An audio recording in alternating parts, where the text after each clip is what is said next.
So there are two just exceptional resources that you should be aware of. This first one, that's the image is up there. You can get this by writing down the title and Googling it, and you can download it online. It's fairly long, but if you're thinking about doing SNAP or EBT at your farmer's market, this is a good place to start. And as it indicates, steps, best practices, and resources, it's fairly recent. And there are some things in here, there's some information in here that will actually give rise to other questions, but that's a good thing. So it's not like it's a complete answer every question you ever had, but there's really a lot of good information in here for those who are interested in doing a SNAP program. I'm going to get into what that looks like, a SNAP program, in just a second.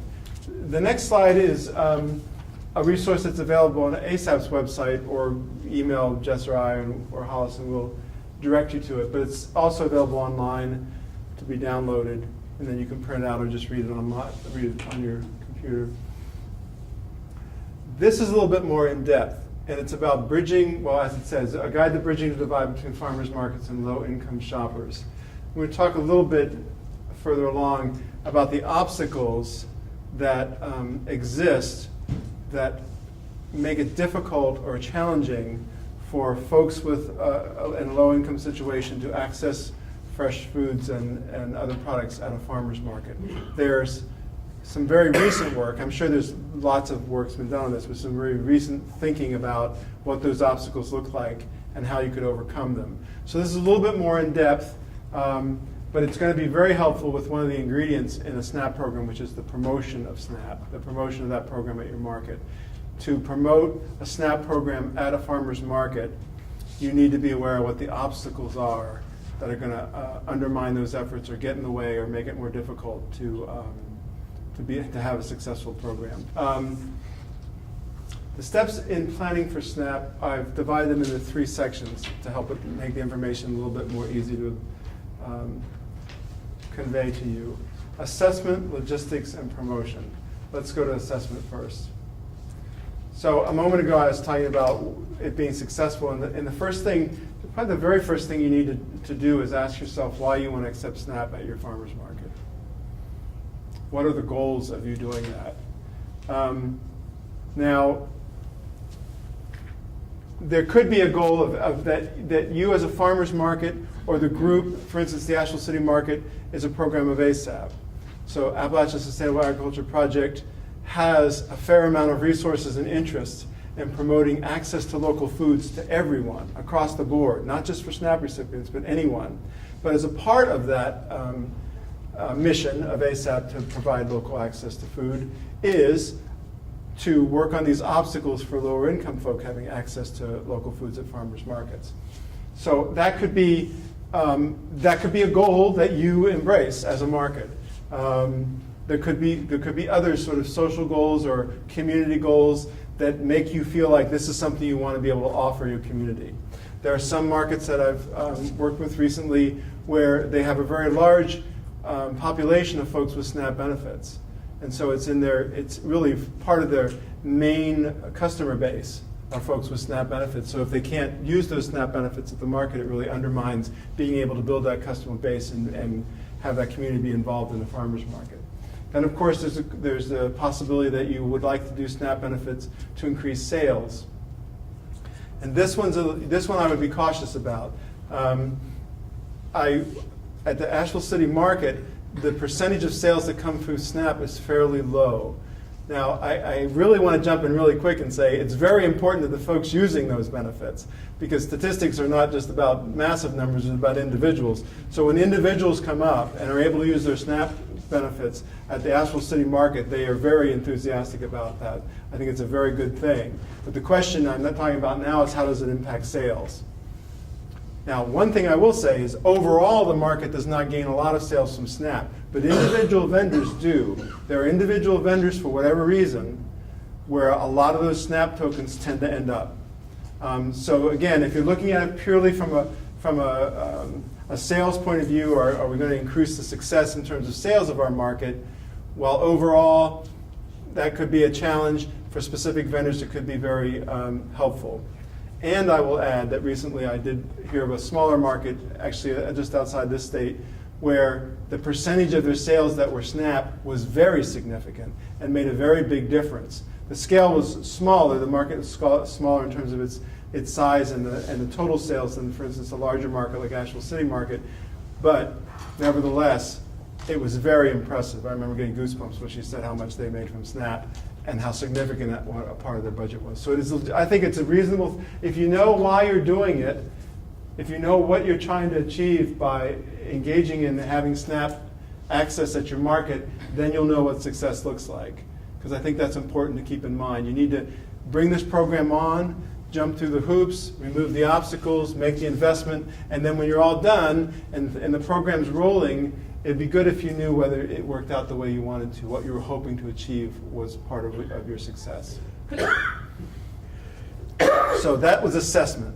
That's basically kind of a big picture, stepping back and going, what do we, because lately SNAP has become quite a hot topic in farmers markets, and there's a significant amount of state funding that's involved in trying, among other things, trying to facilitate farmers markets that have SNAP.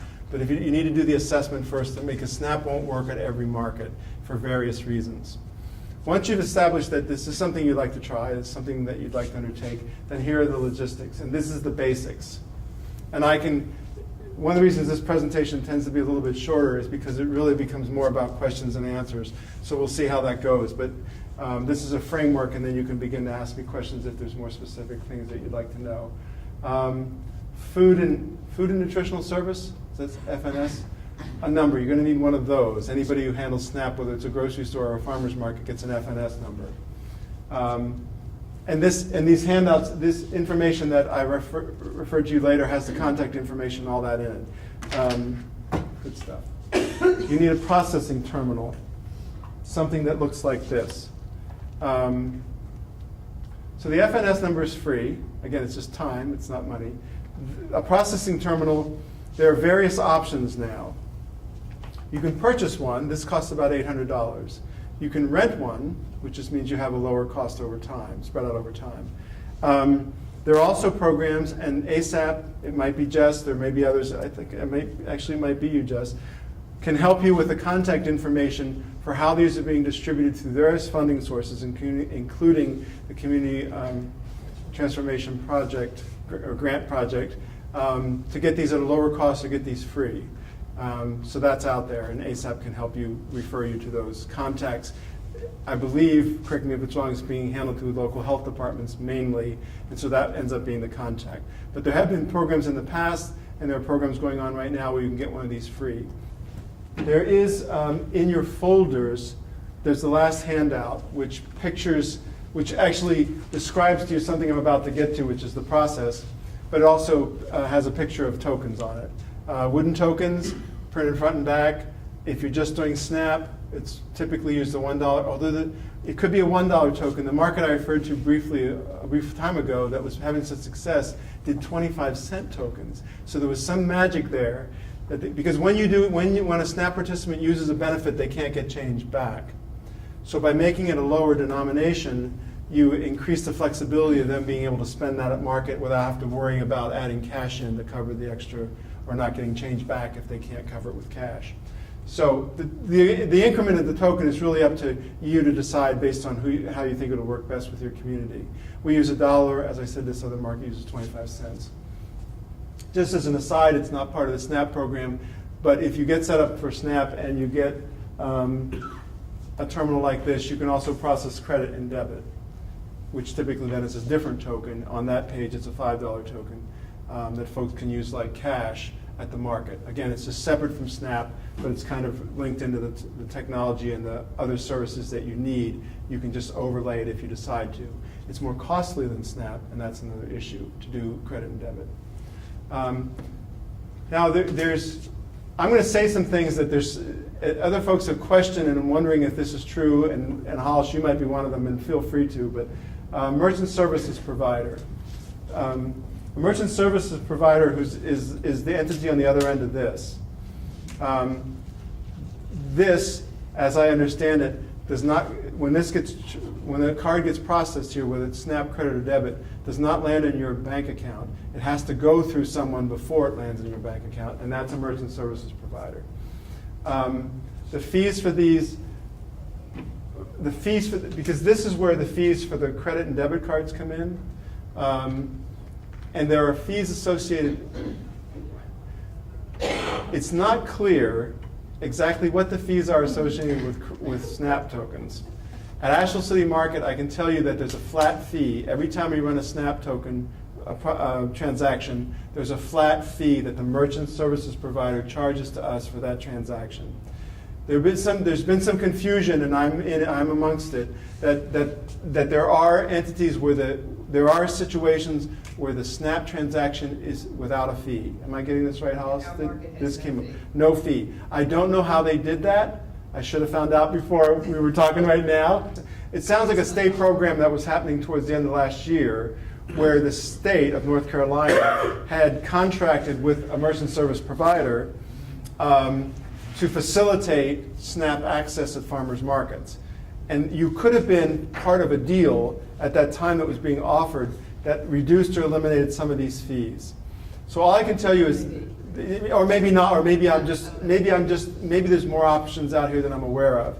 But I can tell you that there are certainly some situations where there is a fee, and if there's not a fee, I'm thinking there's something else going on there that it's not clear to me. But if you go through the community transformation grant projects, they address some of these other things. Like there's one not on here, which is a wireless fee, which is the cost of this being able to communicate to the rest of the world. That fee is waived as a part of this funding. If you get that, you get a free terminal in your wireless for a year, I think, or for some period of time, and then it's depending on the availability of funding, whether it's renewed. But in any case, whatever the fee is, and again, it's lower, whatever it is, if it exists, it's less than credit or debit. It's not a big fee. It's not a significant fee to process SNAP. And of course, there's no fee to the benefit, the person with the benefit who's using it. There's no fee to them. If there is a fee, it's captured by the market through the merchant services provider. You need a bank account where the funds land. So when I swipe my SNAP card and I get handed the tokens to go spend them on food at the market, that money is now transferred from the program, the SNAP program, into your bank account. Process and procedures. So you'll need a way of handling these SNAP transactions. The typical way, and the form that I provided you with, outlines the system that's used at the Asheville City Market. Basically, the tokens go out and swipe the card, hand the SNAP recipient their tokens. The tokens go out into the market. Just as an aside, there's limitations on what SNAP benefits can be spent on, but those are available to you through FNS guidance on what products you can and cannot buy. In general, it's food that you are going to consume, fruit or plants that are going to produce food, but there's some prepared foods and hot foods that you're not allowed to use. But that's all details, and you can get that clear. Customer goes out into the market, spends their tokens. Now the tokens are out there amongst the vendors at the market. You need a procedure to get those tokens gathered back in and a way to record what each vendor has given you. So at our market, they get sold, and then during the market, someone goes out with a log and gathers up all those tokens, records how many they took from each vendor. The vendor signs, yes, that's how many I gave you. Now the tokens have come back to the market with a record of who it was who redeemed them. The last step is you owe those vendors that money. So now you have to have a mechanism to pay the vendors for the tokens that they have redeemed. And that money will come out of your bank account. So there is a little bit of delay, too, of paying the vendors. So it takes a couple days for it to land in your account. It'll probably take you more than a couple days to actually pay it back out. Some markets pay it back out the same day, so that you would have to have a little buffer built in. I think West Asheville, last I spoke to them, anybody who knows differently can correct me, but I think that their manager was actually writing checks the day that she received those tokens. And it's basically just a question of how much bureaucracy, how much administration, and how much paperwork you're going to generate to get from one point to the next, to the end of the process. At the Asheville City Market, we pay out our vendors every other week. So we collect tokens one week, collect tokens next week. The following week, they get paid for the 2 previous weeks. I've heard of markets that do it monthly. You know, it really is very much up to the market and the vendor's tolerance for how long they feel like they want to wait. As I said, there are some vendors that accumulate a lot of these, and it adds up to be a significant amount of money even over a couple weeks. There are other vendors that don't. You know, they say, I'll just wait till next week. I don't have that many. So these are the basics of logistics. I tried to talk about costs here. Could be free. The worst it would be is $800, because that's buying one.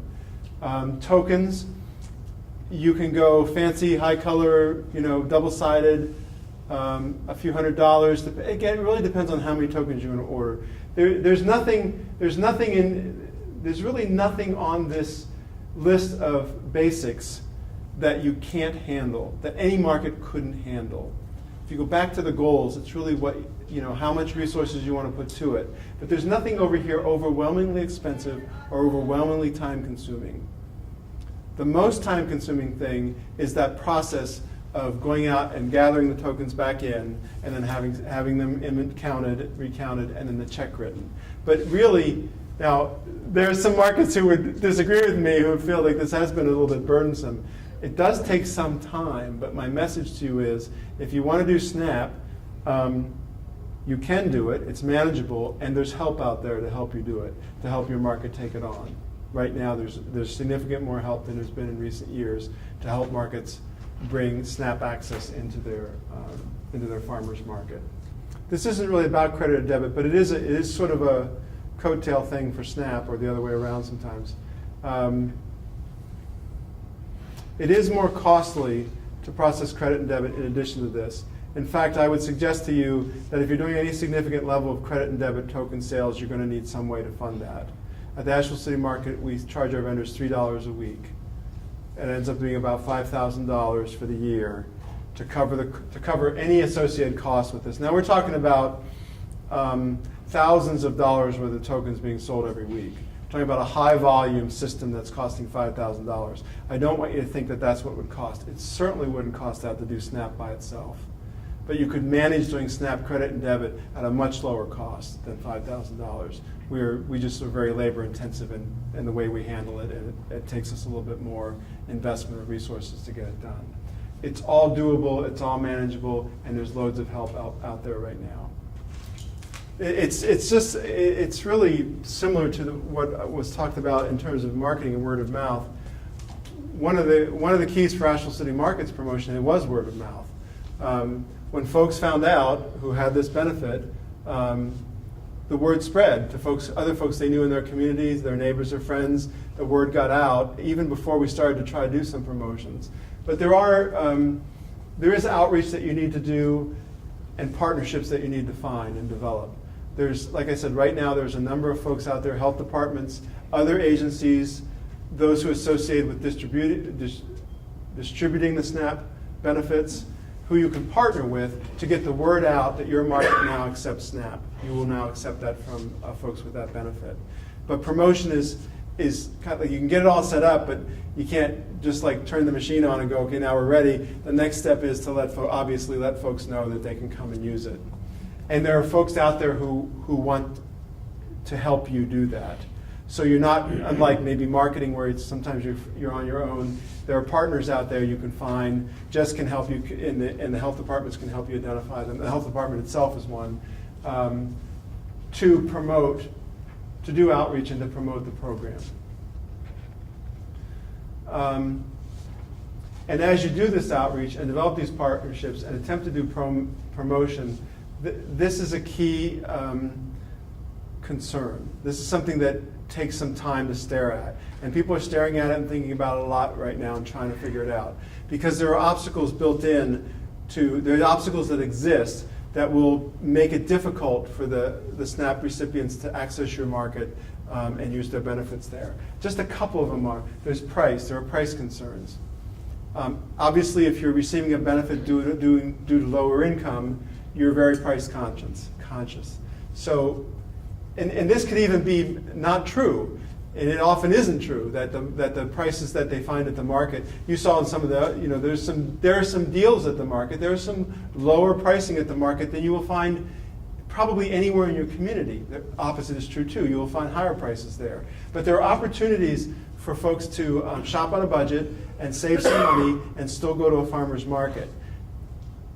But it can be a limitation, and even if it's not, it's a perceived limitation. People will believe that they have to spend more if they go to a farmer's market, whether it's true or not. That's what the assumption is. That's found widespread through research and questionnaires, that's what people think. Another obstacle, and when I was at a workshop or a meeting about this, and there were like 6 or 7 of them. I've just tried to capture some main ones.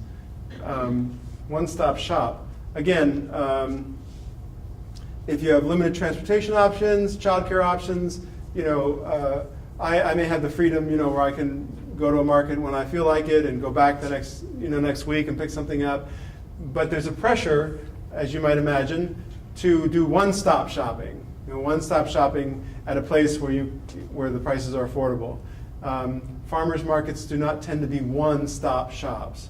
There are a lot of things you can't get at a farmer's market that you will pick up and that you need that you go to a grocery store for, or a discount store or whatever.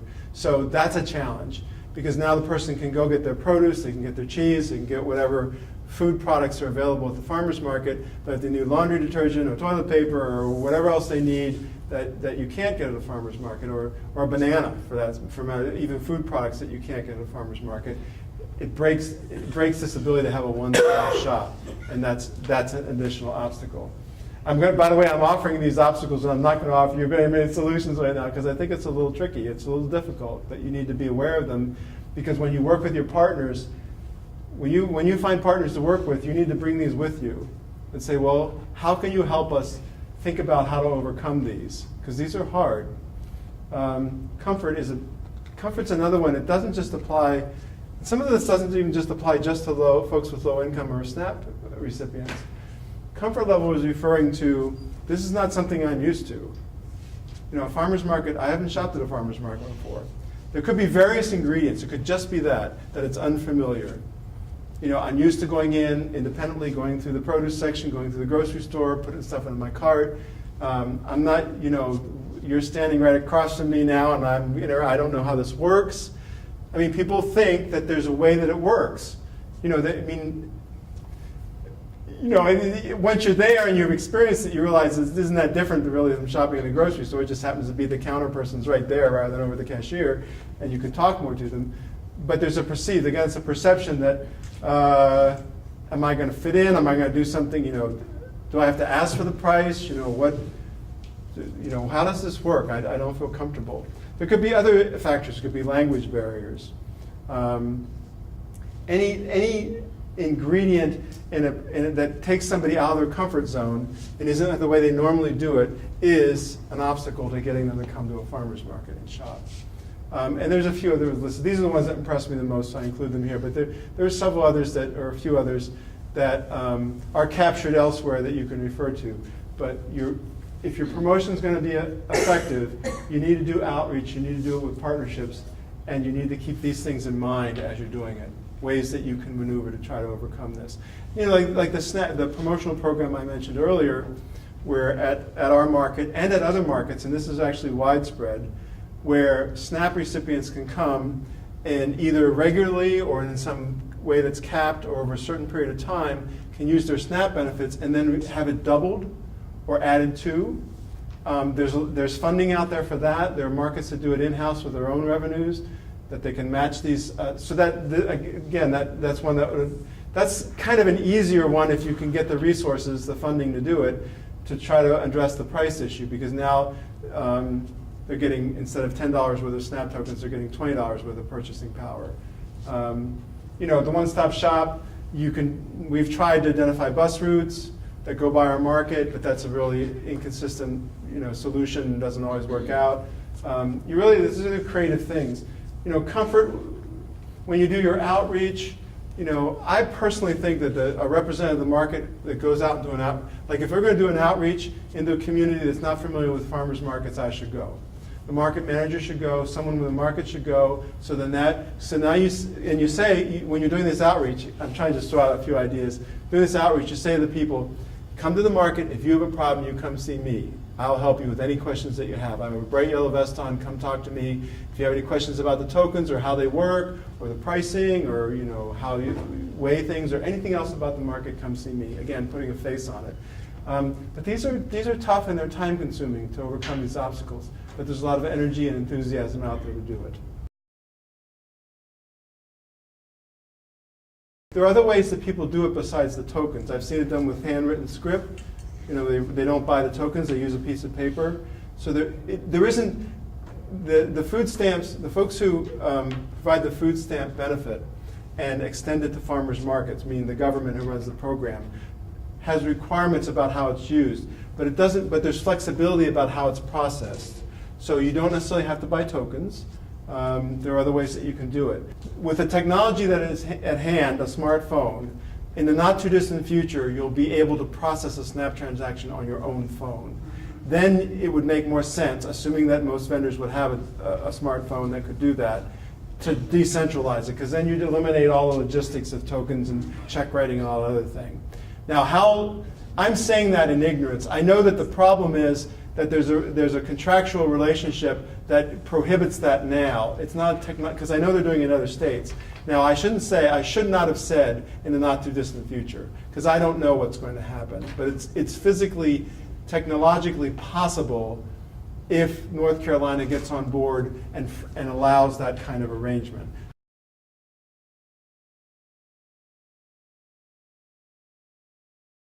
It varies by community and by customer base what the obstacles are. The first obstacle is if the market doesn't accept the tokens. That's the first obstacle. So the priority right now, and why it has become such a push to have markets take them, is because if you don't accept them, all the other obstacles don't matter. You need to be able to, just a second, you need to be able to accept the market tokens first, and then you can go to these other obstacles. The question is, because the folks who are trying to solve this problem, who are trying to increase access to local foods to everyone in the world, including lower income people, they're looking out there and going, well, if they can't even accept the tokens, then we're dead before we even started. We don't even get anywhere. So then they go, let's have them accept the tokens. So there's been a broad, brushed attempt to encourage markets, as you said, to accept these SNAP tokens. Then the next issue becomes, is it right for every market? And the answer is no, it's not right for every market, but for different reasons. It could be wrong for a market because they can't afford it. It could be right for a market because they want to do it. It doesn't matter whether it makes them any money. They want to do it. That could make it, that goes back to the goals, then they're going to do it. It doesn't matter what their customer base is. It doesn't matter how much money they're going to make. Okay, I'll use ASAP as an example. Asheville City Market is going to offer SNAP tokens onward. It just is, because part of the mission is to increase access to everyone, including low income, to fresh foods and farm foods. Yes. So that's going to happen. But your market, you need to figure out why you want to do it before you decide if you can do it or how well you can do it. Is why you want to do it. You have to just understand this. These are the basics. You don't have to use tokens. You can use coupons. You have to be conscious about counterfeiting or other issues that come up, but there's nothing on this list that stops you from doing it. Nothing. No cost, not right now. There's no cost, no time consumption that stops any market from having SNAP if they decide that it's a goal that's appropriate for their market. Any process that you do in-house to track and then reimburse, okay, that doesn't somehow mess with the FNS policies of trading any money or having, I'm not exactly clear what you're saying, but I think the answer is you can do that. The only cautionary thing would be, the federal government and the state that administers the program is fairly sensitive that, for instance, I can't take one of these tokens and go over and say, could you give me 50 cents for this? There's fraud, there could be ways that would cause there to be concern about who actually is receiving the benefit and where did it end up going, and is there a paper trail about what happened. But again, like I said, on a small scale like that, West Asheville Tailgate Market, which is a bigger scale than what you're describing, does it on a shoestring compared to what we spend. So all I'm saying is the scale can be adjusted down, and I think you can make it work. As long as this one, and then I bring it all up. As long as benefits are not transferring from folks that it shouldn't in some way, and you feel that you can deal with errors, mistakes, fraud, anything else that could come up in the system, you feel like you got it boxed in because everybody's locked into this room and nobody's getting out until you know what's going on, then a scaled down version can work. Because the alternative for you is not doing it. But again, yes, it would be embarrassing. Yes, it is a headache. But again, the success of it and the appreciation for the success of it, if it can work, is tempting versus the alternative, which is nothing. So you're getting cautionary words given to you that I think are wise and that you would want to weigh into it. Like, you don't want to embarrass people, you don't want to have them put stuff back because they didn't have enough on their card. But again, if you have a relationship with these folks, as you do with any customer, Check balances? you can check balances, yes. Okay, so. Well, you got without a machine though, you got to call. You're not using the machine, right? I have got nothing yet. You got no, but I mean if we do it, we'll do the machine. you just take it one step at a time, go through the logistics, and create a system. I never believed that it could run the way it's run. I've seen it run. I never would have done. I would never do it that way. I don't know how it works. It just is not the way I would do it. But that's because I work at this market that's got the resources to do it this way, and I've locked into that.